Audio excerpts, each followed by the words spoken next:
welcome into episode 5 of Tap In Eagle here on YouTube. And you can see on YouTube that we have some special guests today on the show. And Fernando, I'll let you introduce them. Thank you, Nick. Thank you, everybody, for tuning in. Today, we're honored with the presence of Alexandre Rocha. He has 16 professional wins around the globe. He's a great talent for us here in America. And we also have Roberto Ramirez, whom together they've paired up for this new project called Golf Performance Lab. Can you tell us a little bit about it, please? Bueno, in English, sorry. Golf Performance Lab is our new company based in Mexico, and we dedicate our time and effort to do golf retreats that are educational. But we do it in a different way because we're not giving golf instruction in the normal way that you are used to in terms of just technique or just chipping or putting. We're doing it through feelings that have to do with emotions that begin in the brain. So we start by really talking about the person that happens to be a golfer as opposed to trying to just talk about the golfer who happens to be a person. So it comes from a different perspective. We find it to be useful because you can't really separate the golfer from the person.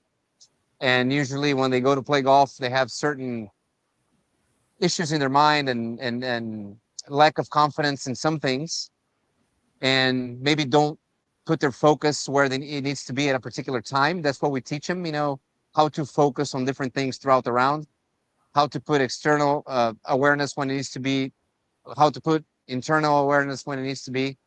And we really deal with lack of confidence and building confidence, building momentum, and understanding oneself from the human perspective that then translates into golf.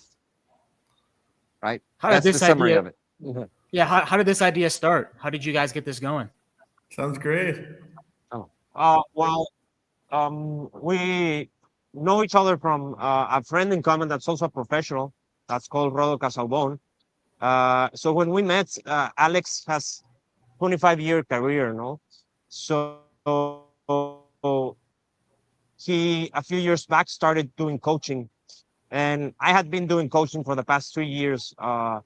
So we just had a Zoom, and we call and say, hey, how can we work together? What can we create together with your expertise, what you already know, and your experience as a professional, but also as a meet and teach people what he's learned and his experience. And what I personally been focusing more has been on the mind part of not only golf but life, because I specifically got the I learned more about breath, especially how we can use breath in stressful situations or hard situations. So I started going into the breath baths, and so the breath work, ice baths, we just all put it up together. And specifically, I've been instructed by Dr. Joe Parent, who wrote Zen Golf. So Zen Golf and the experience of Alex and breath work is what we put all these different elements together and created this golf performance lab where, like Alex said, we do retreats, a whole weekend retreats on a special hotel vacation, special courses. Right now we're in Riviera Maya, PGA Riviera Maya, which is in a beautiful course here in south of Mexico. And we put just 10 students for a whole weekend, and we try to teach them new perspectives on how to view golf and how to train golf. Because normally we only focus on technique, or that's the principal way of teaching golf. But there's so much more besides technique that we try to uh, learn from new perspectives in a way. That's Wow, that's awesome. That's beautiful. awesome. Mental toughness is an underrated part of the game, and I think it's more important than the actual technique. Like you said, confidence is everything in golf, and the difference between a good shot and a bad shot is abysmal. It's so big. And so it's great that you guys are doing this work. I would personally like to be part of this one day. I hope to be part of this program because for me, I'm a good golfer, but sometimes when I play tournaments, I play well the first round or the second round, but maybe the third round, I don't play that well, and that's like Alexandre says, all part of the emotional control and something we all like to get better at. People come and they try to avoid stress, right? They're trying to learn how to deal with stress, how to deal with because stress is stress. You can call it anxiety, you can call it fear, whatever. In the end, it's all stress, right? And so they come here and they try to learn how to deal with that. And the first thing we do is that we cause stress on purpose for them, and then they have to face it and they have to deal with it. But we don't just cause it; we teach them how to deal with it. That's what he does so well. So we present stressful situations for them. We'll tell them we're going to deal with this now. We're going to teach you how to deal with this now, and then we're going to teach you how to do the same thing out on the golf course. And there are tools for that. We teach them the tools that they have to use to know themselves better, to be able to realize that the stressful moment is coming ahead of time, to then get prepared to get out of it when it comes or to navigate while they're at it.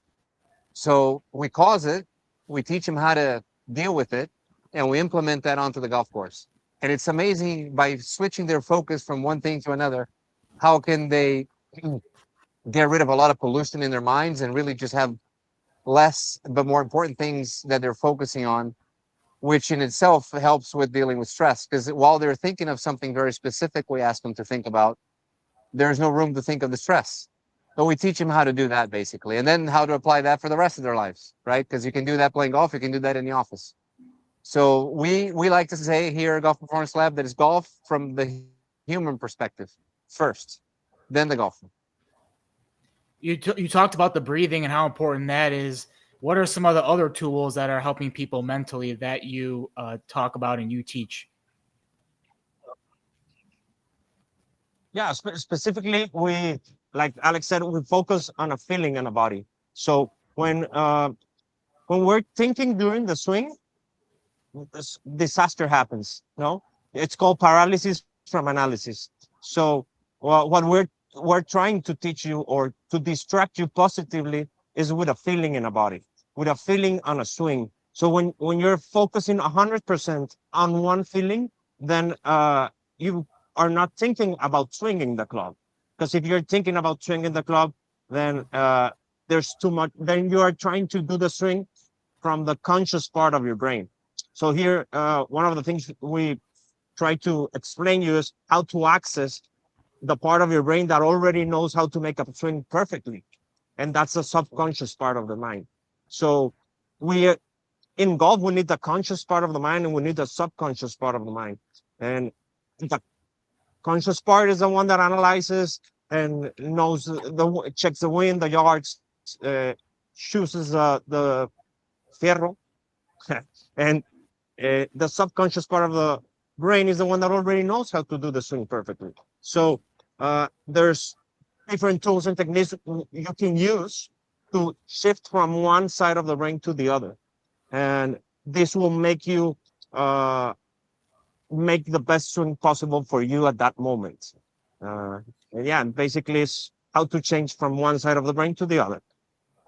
Yeah, And in a few seconds, because it's you don't have the whole day, you know. right. That's just my point. You can't really think your way through a golf swing or a golf shot, but you can feel it. So we convert thought into feel. It's a physical feel, and it's easier to repeat because once you feel something, it's easier to remember a feeling than a thought, right? You can get confused with the thought, you can't really get confused with the feeling. So we teach them how to play golf by feeling your swing rather than thinking about your swing, which in turn distracts you from the stress, which is usually caused by the fear of missing. So you can see how things kind of go together, and then people play distracted, positively distracted, not negatively distracted. So they're distracting themselves with a feel rather than the fear of failing. Is what we teach them how to do. Oh, that's great. So, for example, if I'm playing a tournament and I'm thinking about making my backswing instead of taking my backswing to the inside, just taking my backswing more to the straight up. Is that a thought or a feeling? That's a thought. That's a thought. Okay. What would be a A feeling feeling? would be, okay, so if you're trying to make a backswing more online as opposed to so much inside, to me, a backswing inside feels like I'm drawing a circle in the air with the club. I would have you think of drawing a square instead. How would you draw a square with a club instead of a circle? That will get your club to go more upright rather than inside. You can feel that better than you can think of it. Make sense?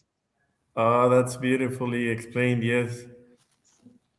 Because That's for awesome. me, I used to think the subconscious part of the brain was like below, but now I think that the subconscious part of the brain is like above.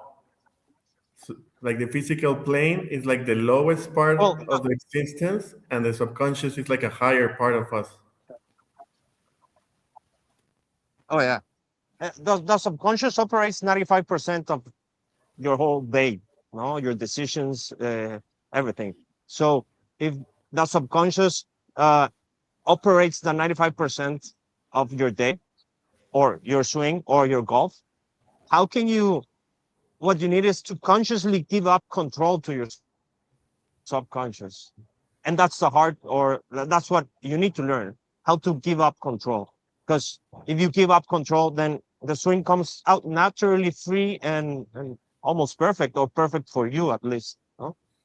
So it's this part of giving up control from your conscious mind, so that the part that already knows how to do it does it, which is the subconscious part.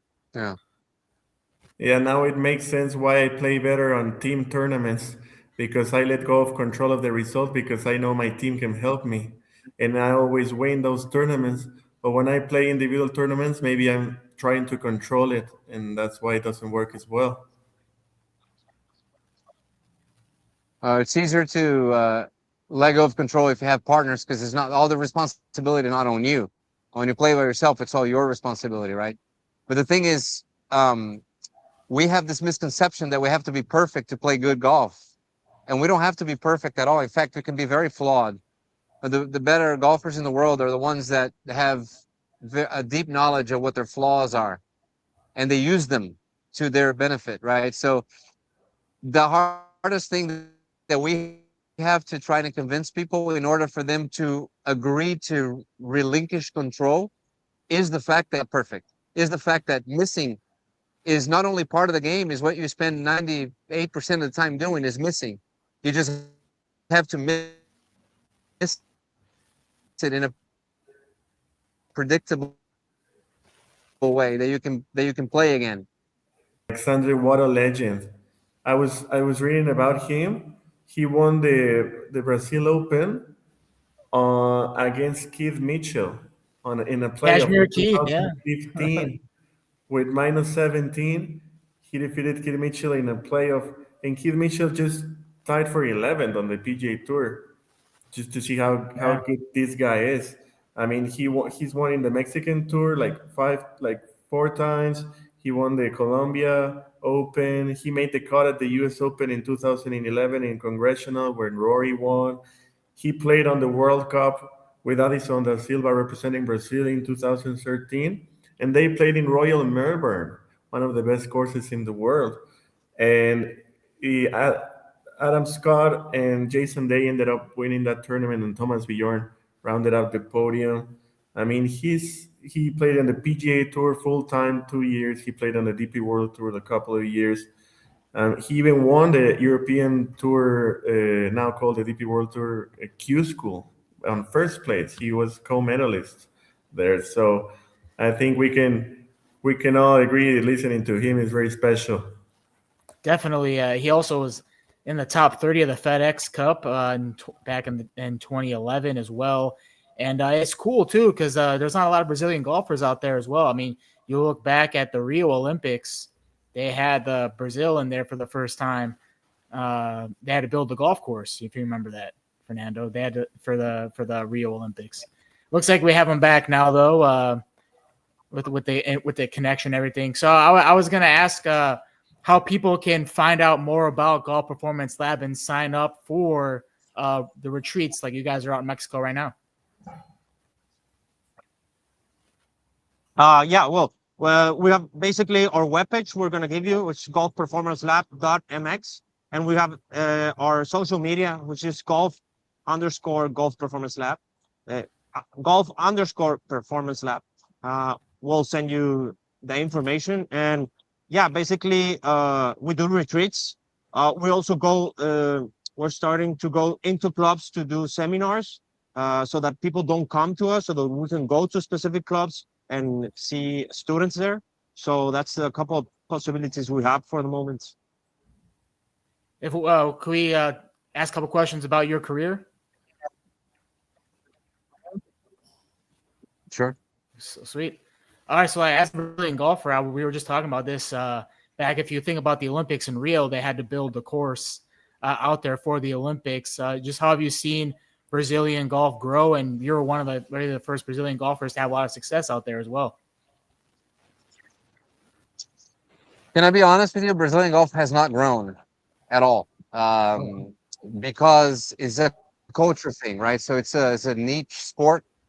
It's very elitist. We don't have any private golf courses. I mean, any public golf courses. We have one. The course you mentioned that they built for the Olympic Games is technically our only public course. It's just a very small sport, unfortunately. It's not to say that we haven't had people of success coming from Brazil before me. The man who taught me how to play golf was also a PGA Tour player and European Tour winner. His name is Jaime Gonzalez. Huh? Adilson da Silva is a different player who's also enjoyed a long career of success around the world. The ladies side, we've had a couple of ladies playing the LPGA, so it's not like we haven't been in presence. There's just very few of us. But golf in Brazil hasn't grown since I started playing some 40 years ago, and it's a shame. I don't think it will. It's just the way it's always been. You know, it's having said that, though, golf in Latin America as a whole is at a different place there used to be when I started playing golf, and there's a lot more information, there's a lot more players, a lot more young players, a lot of quality kids coming up, and boys and girls and amateurs. So South America as a perspective is growing. Brazil is sort of clinging on to the tail, see if it can go with them, but we're unfortunately at a slower pace. How did you find the sport in the first place that way? Well, my family. My grandfather was a lawyer who decided to create a golf course condominium in Brazil in the 50s. It didn't used to exist. So he was involved in that project. And I grew up in that house on that golf course with a family full of golfers before me. And it's just what I was going to do, you know. It just fell, and I was born into it, basically. Yeah. Awesome. Shout out to Jaime Gonzalez. Yeah. Shout out to Jaime Gonzalez. Yeah. Having played on all these different tours and winning around the world, what do you think's been the coolest part about that? Having played all over the world. Well, just what you said. For me, what golf has represented is the lifestyle of being able to travel, see people, learn different cultures. I love food, so eating different foods, but not at a restaurant, but at the place itself. I think it's an experience that I can't, nobody can take away from me, right? I literally been fortunate enough to travel the globe multiple times and go to every place they would think they would want to go. I've probably been there, and this is something that I cherish. It's treasure, right? I really like that. Other than that, I think competing, you know, the life of a professional athlete, it's all about competition and staying sharp. It's not for everybody. Everybody likes to think that, oh, the life is so good. It is great, but it's not easy. It's much harder than people think. There's a lot of alone time. There's a lot of sacrifice they have to do. And it requires a special kind of person to be able to do that without losing themselves in the process, right? I enjoy that challenge of getting better as a person, more knowledgeable in terms of my surroundings, getting to know different people, and, you know, starting new things or getting involved with different projects. And you can only do that if you have an open mind as you travel around the world to look and see opportunities. I don't think I would change anything about it in my career, other than maybe having won a couple of times I got really close and didn't do on a major tournaments, PJ Tour a couple of times, in Europe several times. I would have loved to have been able to win one or a couple of them. I didn't, but I'm very happy with my career where it is at this point and going forward, because I'm not near done yet. And you came to the U.S. too. You went to Mississippi State. How much American football did you pick up when you were there, being in the SEC country? All of it. I'm as good as an SEC fan as the rest of them. I hate Ole Miss just like the rest of the Bulldogs do. I have to throw that in there, and even though they're better than we are right now. Yeah, but I'm very much submerged into the culture and all that goes with it. You know, all of the SEC passion for all their sports. I'm very much one of those. In fact, I go back frequently to Mississippi State for games, all different sports, and that's part of my life also. No hottie toddy on this show. No hottie toddy. I'm about to say a bad word, man. Don't do that again. Fernando, what else you got for him? Yeah, I mean, Alexandre, you managed to win 16 times already. That's 16 times more than me. So, I mean, especially on a playoff, you won a few playoffs as well, like the one you beat Kid Mitchell. Uh, what do you think, especially in a playoff where it's just like sudden death golf? What do you feel? Sorry, it's not think. Well, it's easier in a way because you're just looking at the guy in front of you, right? When you're playing a tournament, there are multiple threats. There are multiple people that can win the tournament until it's finished. Once you're tied with one or two people, there are only the two people in front of you. So it converts to match play, and it changes your planning for sure, because you go off of what they're doing. You know, they may make you be aggressive, or you may have the luxury of being conservative if they miss. So it changes in that sense. It goes from stroke play to match play, and you can put your focus on the other person. In fact, you should, because it changes your strategy, right? But once it's time to execute the shot, then you have to bring it back to you and what you have to do at that moment in time. But in a way, it's easier to play a playoff just because the field is done. It's only the dude that you're staring at in the face. Now, and it's a different way of thinking about it. It's more like a tennis match. Yes, that's what I was gonna say because I usually do better when I play match play. But what would I need to change to make myself better in stroke play then? Just play it as match play. We just play it against the golf course instead of a person. Like if you play, I don't know what your handicap is, but if you play a match play against par, this is Zero. Zero handicap. oh, zero handicap, perfect. So perfect. Just play a match play against par. So each hole, whatever the par is, that's your opponent. You know what their score is. It's always par. So play against that. Well, it's so simple and so brilliant at the same time. Hey, listen, guys. A lot of people think that golf is really, really complicated. In fact, it's really much simpler than people think it is. You just got to clean out the garbage in your hand. All of the thoughts that we're taught to think, because it's so extra hard and the technique is so extra difficult, and you have to know about all the different positions. All of this is nonsense. It's much simpler than that. It really is much simpler than that. It's about your misses. It's about knowing your misses, knowing yourself, and making good decisions on the golf course, or sound decisions on the golf course. You do those things, and you shave off a bunch of strokes off your game. So can I add a question there just for Alex? Like, since you started working on yourself, your career changed. I think it's been a little more than 16 wins. But Yes. can you talk about a little bit about how many wins you had on your first years of career and how Yeah. that changed the past few years? Sure. So I didn't want to correct you before, but I've actually won 20 times around the Sorry, world, man. and so I'm on my 26th year of my career now. But let's go back to last year, which would complete 25 years of my career.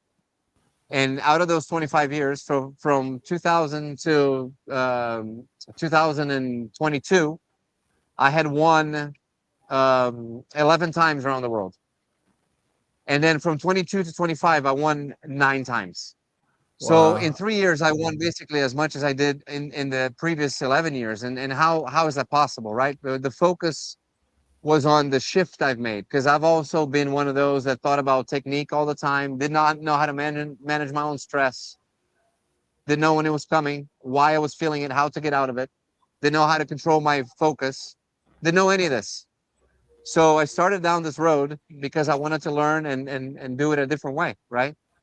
And I've started studying and reading and talking to people that knew much more than I did.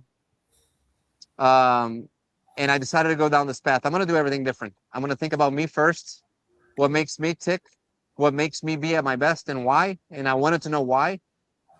And then I'm going to implement that to golf.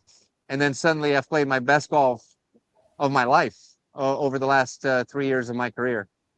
And some people may say, yeah, but this dude plays the National Tour of Mexico nowadays. He doesn't play the PGA Tour anymore. Okay, but I'm telling you that if I were in the PGA Tour right this second, I'll probably be doing the same thing I'm doing on the Mexican Tour, which is contend and win, because it's not about what tour you are these days. Winning golf tournaments, it doesn't matter where you are anymore. Winning is very, very, very difficult. Okay, and so the skills that I've learned over the last 3 years of how to approach the game from myself first, then understanding my tendencies, what makes me tick, what makes me confident, and how to apply that at the golf course completely changed my career and my life. And this is something else that we do at Golf Performance Lab. We're talking about the human first, then the golfer. The idea is that they come to improve their golf games and realize they've also improved their lives outside the golf course with the tools that they learn here. Okay. And I promise you, it's a much better place to play golf from if you know yourself and if you feel better about things. If you understand yourself, you usually feel better about things. And that's the shift I've made. And the difference in results, because everybody's always after results, the difference in results has been non-comparable, right? I won much more often in the last 3 years than I did over the first 11 years of my, or the first 22 years of my career. And so that's been the shift. It's been this material that we're trying to teach people. So it's funny, not focusing on results is making you have better results. Yeah. Yeah. What an irony. It's What- exactly. He's what a right. concept, Right. The thing is, it's so easy to understand that you don't have to focus on the result. You can focus on the results. Everybody understands that. Everybody understands that if you put the result in front, that it's going to get in your way. We all understand that.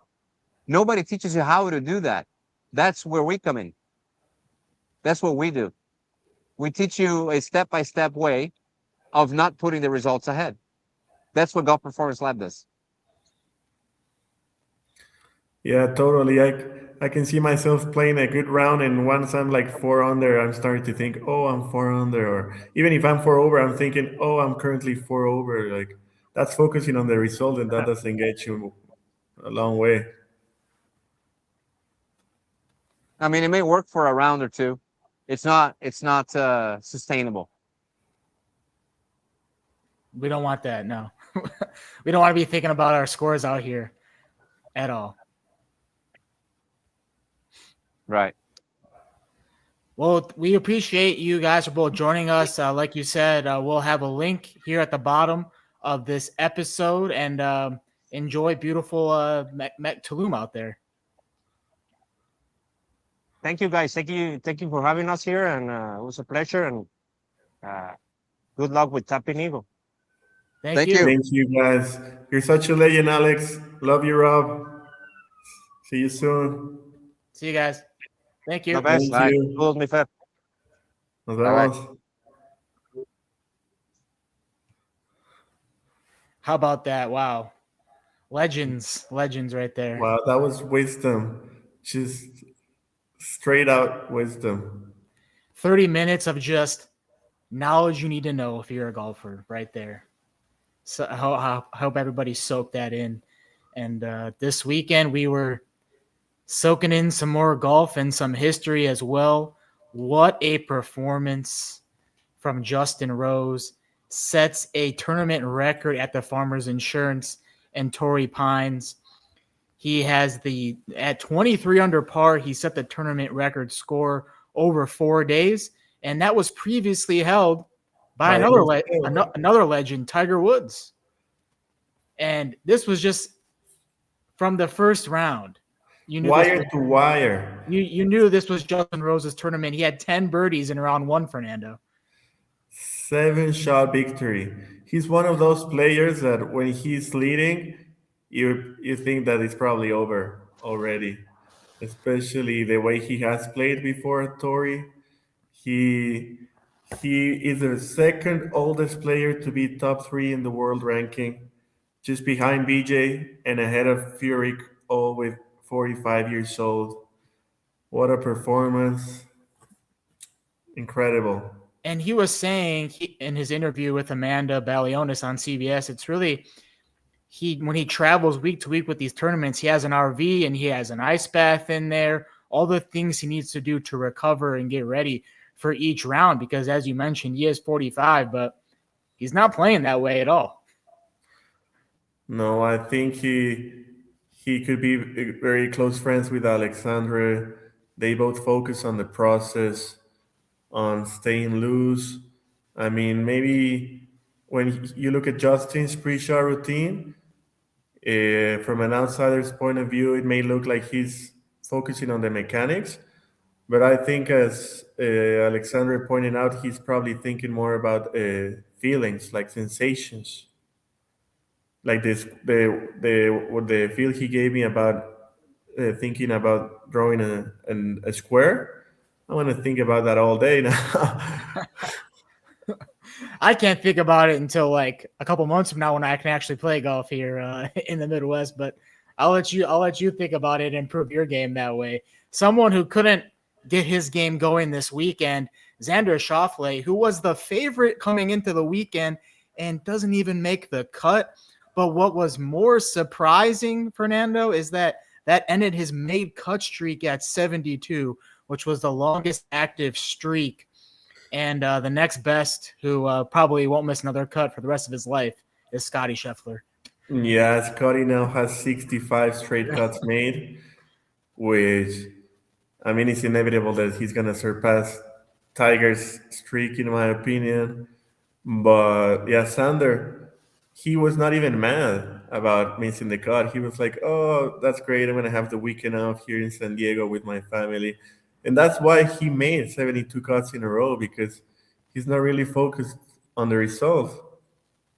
Yeah, crazy mindset. And yeah, he's traveling around every week, so he's not near his family, but that was the hometown course for him. And he also said he was working through a bit of a new driver shaft that kind of gave him problems because he only hit one fairway in the second round for his whole round. And he talked about how that might have played a factor. How much do you look into that with trying out new equipment, and maybe that was part of his struggles? Yeah, I mean, you can always blame something like Aldrich Potgieter hasn't played that great the first few weeks, and he recently signed up with PXG. But there's so many other factors, like Alexandra said, it's not about the equipment or the technique, it's all about your emotional control. And for me, an important stat that I look up every week is strokes gain off the tee. And you know who won strokes gain off the tee last week? It was Scottie. Well, the last time he played. And Rose dominated that stat as well last week. So we're gonna see who's gonna be one of the best drivers of the ball, and that's probably who's gonna win this week. I mean, the greens this week are very big, and the greens are very easy as well to putt on. So it's gonna be great weather, upper 70s. So we're gonna have a ball out. And speaking of the waste management, previous champion Brooks Koepka makes the cut in his PGA Tour debut. This was a tougher course to really make your debut on, but makes the cut on the line and plays through the weekend. And he said that was really his goal, was to come out, make the cut. He hadn't played a golf tournament in over 16 months, which is a long time to go out and not play golf in a tournament. So what did you think about what Brooks did this weekend, Fernando? Yeah, I was a bit hesitant to jump in the Brooks wagon, but he really played well on that back nine on Friday to make the cut, and you could really feel the tension. And with these guys making the cut is do or die. I mean, it gets you going in the right direction. Like we saw with Tigala, he shot like 7 under on the first event in Hawaii, Wild Isle, and then suddenly he just finished top 10 last week.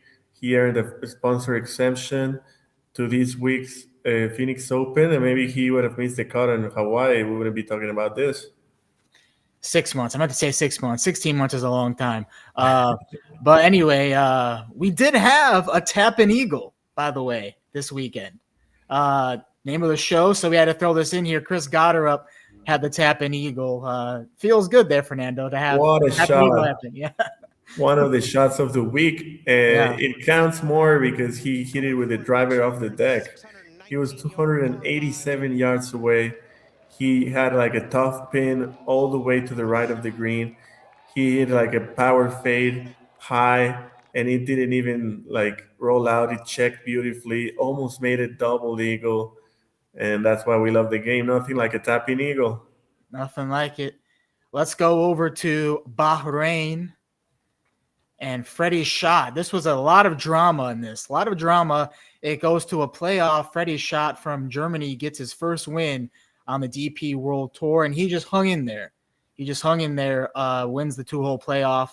Freddie shot. What did you think about his performance this weekend? Well, he hit a terrible shot on the second playoff hole, but still won thanks to Caleb Hill's disaster on the second playoff hole. I can only imagine Patrick Reed, like he was a favorite to win, and he almost won. He lost in a three-way playoff. He lost in the first playoff hole with a bogey, and then suddenly to go out that way and watch Freddy Schott and Caleb Hill just make a disaster hole out of that second playoff hole. I mean, Caleb shanked the ball. He hit it OB.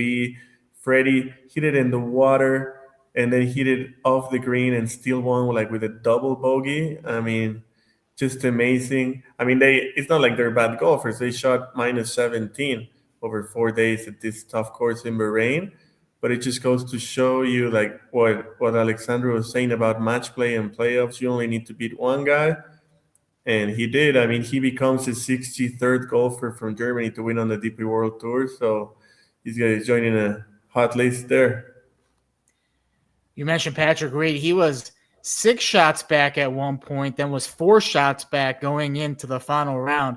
And this is someone who, right after we recorded our episode last week, said he wanted to come back on the PGA Tour, and with a top 10 finish on the DP World Tour, he can really improve his status.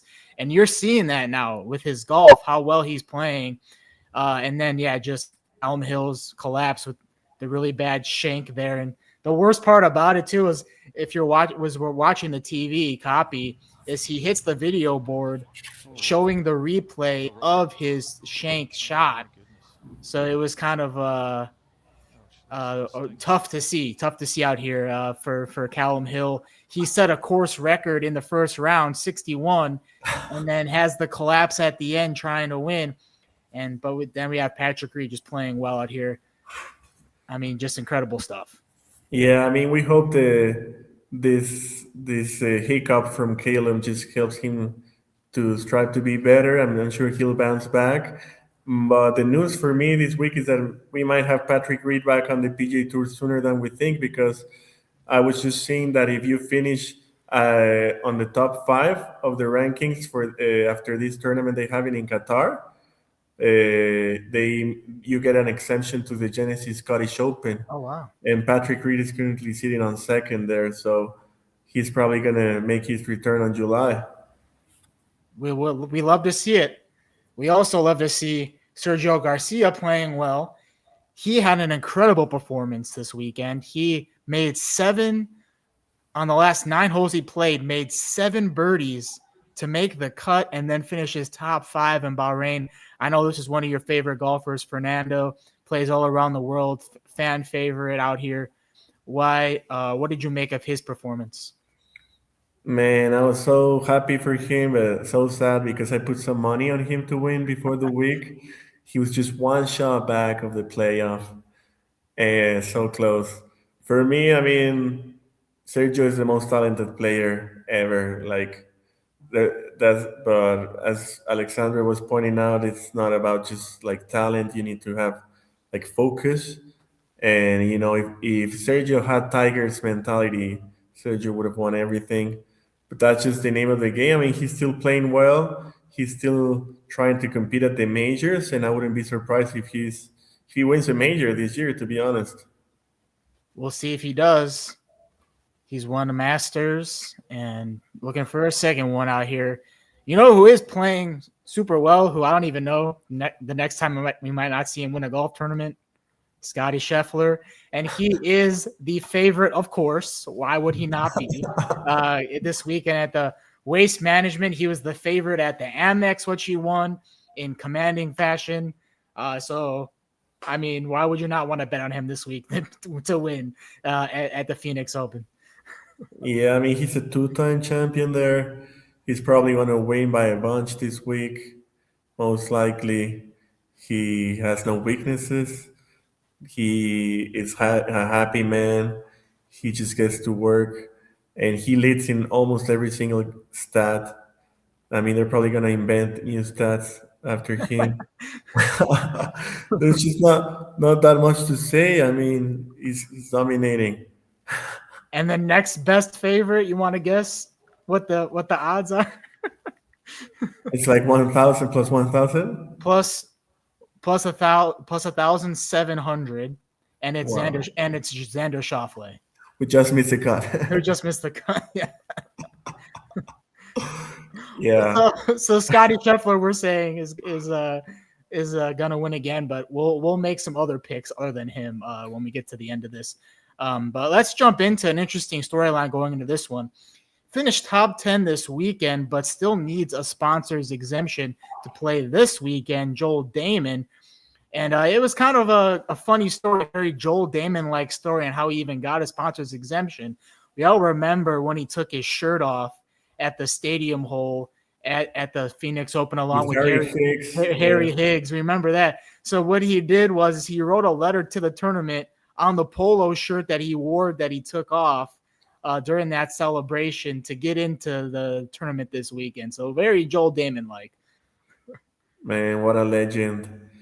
Well, maybe Alexander could tell us more about this because from what I thought, if you finish top 10 on a PGA Tour event, that got you into next week's event. But that's no more on the PGA Tour because Joel he had to beg for this sponsor exemption with this beautiful. He wrote like a letter on his polo asking for a sponsor exemption, and even Tigala, he finished the tie for sixth, and he had to ask for a sponsor exemption. And the third sponsor exemption for this week goes out to Charlie Hoffman, who has been partnered with Waste Management for like 15 years now. Joel Damon would have had to win or finish second to not have a sponsor's exemption to get in to this weekend. So it just makes golf even harder. Golf's already hard enough, and making it harder out here. We do have the start of the LIV Golf season this week in Riyadh, Saudi Arabia. And the favorite going in is the golfer of the year on the tour last year, Jon Rahm at plus 500. And, of course, Bryson is the second best odds this week. Yes, finally, LIV Golf is back. Man, I mean, of course, the PGA Tour has better fields, but LIV Golf has so much better coverage, man. I've been trying to watch the PGA Tour, and if you watch the app, it's beautiful because you can watch like most of the shots from the leaders there. But if you watch it on TV here in Mexico, it's almost unwatchable. Like the PGA Tour, they go from advertisement to the leaderboard to the beach to like one shot from the leader back to advertisement. Like makes no sense. But Live, at least on if you watch it online, hey, they're dialed in on the coverage. Like there's always a lot of good shots. It's so much fun to watch. You always want to be there. It's just like a 4 hour coverage every day. It's a bit sad that they went back to 72 holes. Even Bryson spoke against that. I think he was better with the 54 holes, but I guess they're trying to get the points. I don't think they're gonna get the points anyway. Like, why would the PGA let them get points? It's like their main leverage against Live. But it's still Live's still great. We don't have Phil this week. He's gonna be replaced by all his Niedergens. Lee Westwood is also out with an injury. He's being replaced by Ben Schmidt, and we also have Miguel Tabuena. He's the first Filipino to play on Live. He's gonna replace Patrick Reed for this week. Wow. That's awesome. You did mention the points, though, and this was breaking news as of filming today, is that Oh wow! the LIV Didn't know Golf. this. Yeah, look at this. Look at this. Yeah, look at this. Wow! No, I thought that we were not gonna get points like 10 LIV seconds ago. golfers will receive world ranking points for only top 10 finishes.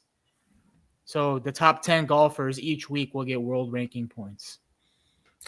Well, I mean, it's great news, but at the same time, they have weakened their fields according to points because they haven't been awarded points for the past 3 years.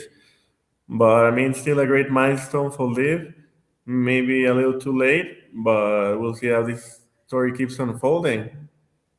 Maybe that will keep some golfers around. As you mentioned, Bryson, not really happy with the 72 hole new LIV format this year. And he said he's just going to play this last contract year out and see what happens. But the other big thing we were talking about this is they increased the relegation zone to 11 golfers, which to me, 11 golfers, that's a big, big number. And we might see some more golfers go back to the PGA Tour now, Fernando, after this. Yeah, I mean, it's almost 20% of their field. It's a lot. I mean, the PGA Tour also has increased their relegation zone. They're cutting back to 100 players now. So I guess that's just golf. It gets more competitive, but the fact that even Bryson could lose his card, it's interesting. Nobody's safe. Like we've been talking about this before, like even the captains of the teams aren't safe and live too. Like it's just crazy. It's crazy. You never know. Kevin now was a captain last year, and now he's out of the league. It's crazy stuff. I can't believe that. That's just wild. It's just wild. Like I can't even. Michio Kosuma was a part of the Ironheads, and he found out via social media that he was not going to be part of Live anymore because of team rebranding. so bad. But you briefly mentioned if Phil Mickelson is out, he's dealing with a family matter for these two first LIV events. So Ali Schneider-Jans will step in for him.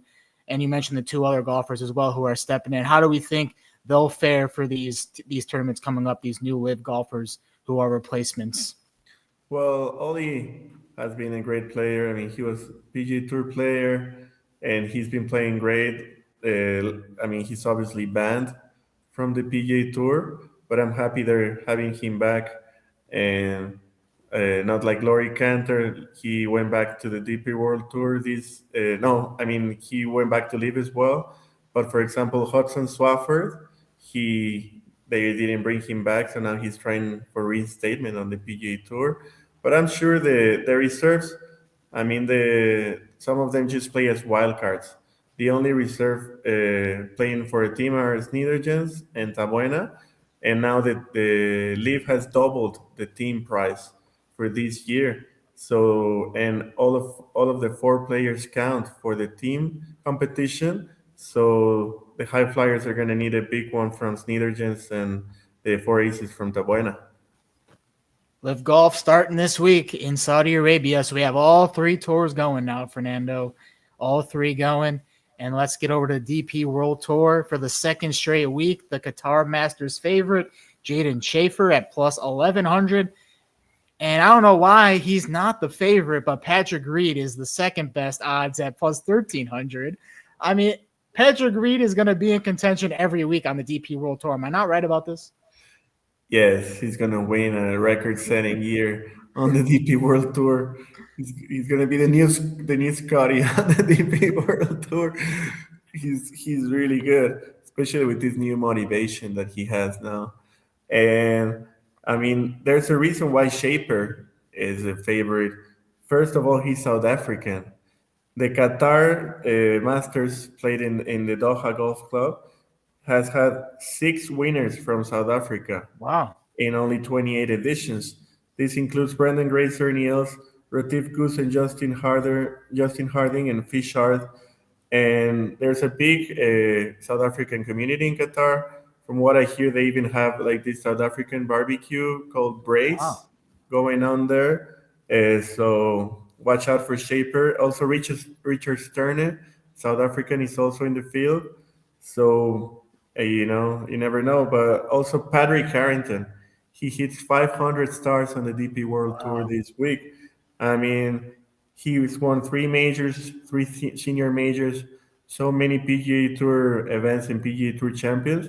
It's surprising that he has 500 events just on the DP World Tour. How many does he have in general?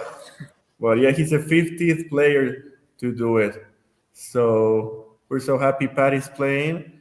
And, you cannot count some of these other guys out, like Nacho Elvira. He's been playing great. He's playing this week. Already won this year too. Yeah. Daniel Hillier, he's been close. He was close last week in Bahrain as well. We got Andy Sullivan finally coming up to the surface again, and we have Eddie Pepperell, previous champs Jorge Campillo, Antoine Rosner, Ewan Ferguson. There's also some Qatari amateurs playing this week, like Saleh Al Kabi, Ali Al Shakrani, and Emil Sokolov. So I don't know, who do you like this week on Qatar? Who do I like this week? Well, that's a perfect segue. We're gonna make our picks now. Why don't we? We should do that. Yeah. So I'm just gonna be boring, but Patrick Reed. I'm gonna pick him every week until he's not in contention anymore. And I'm gonna go with your guy, also who was the favorite last week on Halayora. Those are gonna be my two picks this week. Great picks. Yeah. I mean, we were laughing about news about his coach Ferrero. Now he's probably going to be the coach of Sinner. So, like Alexandre said, the mental aspect of the game is not talked about enough. And so, yeah, that's Ferrero's job, and Angel is probably going to take off this year because of this, even though he missed the cut by one. I mean, it's just one is nothing in this game. He could have won the event if he made the cut. So for me, my picks maybe are gonna be Andres Gallegos, the Argentinian guy. He's been playing great. He earned his card through the Q school this year. And another old dog, one of my favorite swings of all time, Rafa Cabrera Bello. Oh yeah. Oh I yeah. think it's time for his resurgence. So I'm gonna go with those. Awesome. What about on Live? What we're gonna pick Live this week. What do we think there? Well, I'm gonna go with Carlos Ortiz. Obviously, he was top 10 last year and on Live, and also Abraham Anser, the other Mexican, he was top 15 last year. Now they're united in Team Torque, so I wouldn't be surprised if they win this week. My two picks, David Puge. I think he's a little upset with what happened last week with the penalty out of the bunker. I think that could motivate him this week to want to play well out there on Sergio's team as well, both playing well. So I'm going to go David Puge or Sergio or Bryson. Those are my three. I think Bryson, he's upset about how Liv is going, but I think he's going to be ready to go. And we all know the massive following that Bryson already has. I think he's just going to keep that rolling. Yeah, solid picks. Very solid. Oh, yeah. And I'm going to be boring as well for the PGA Tour. Pick Scottie Scheffler, just like Patrick Reed.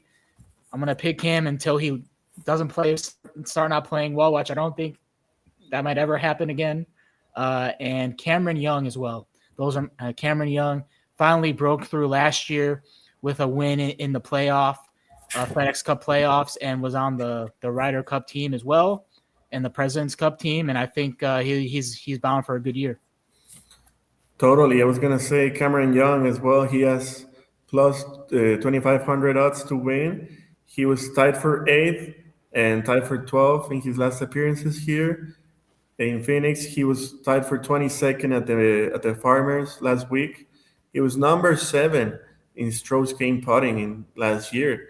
I didn't know this. I thought he was just like a long hitter, but apparently Wow. he's a masterful putter as well.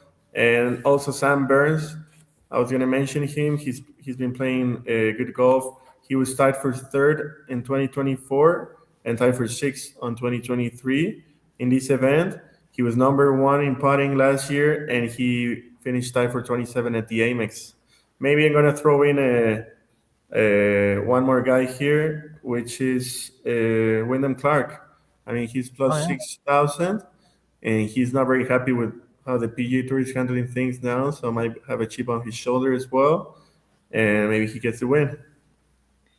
There we go. And just like we say every week, we will put our picks below, and you can comment and agree with them or disagree. But we would love for people to comment below with their picks, and we'll see. Scottie Scheffler wins again. Patrick Reed wins again. I mean, there's just a lot of domination going on out here on the tours, Fernando. Yeah, Patrick and Scottie, they're just taking over those tours, and on LIV we have Joaco and Rahm. Lots of golf to watch this weekend. We hope you enjoy, and we hope you enjoyed our guest as well. We look forward to having some more guests coming up this season. A long way to go in the golf season, only a couple tournaments in. We'll be here with you every Wednesday. Have a great week, everybody. Thanks, everybody. Yeah, starting on the right foot with such a great guest with Alexandre and Roberto. So if you want to join us, contact us as well, and we'll be happy to have you here. Absolutely, 100%. Enjoy the golf this weekend, and we'll see you next week.